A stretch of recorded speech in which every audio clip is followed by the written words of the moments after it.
అడుగడుగున మన తోడుంటాడు, మన అండగా ఉంటాడు. వెనకడుగయ్యని మనిషతడు మన ధైర్యం అయ్యాడు. నీతిని న్యాయాన్ని నమ్ముకొని మన ముందుకు వచ్చాడు. అందుకనే పవనన్నకు మనము తోడుగా ఉందాము.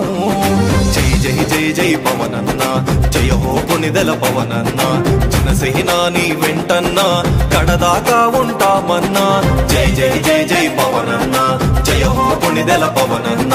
జనసేన నీ వెంటన్న మా కడదాకా ఉంటామన్నా.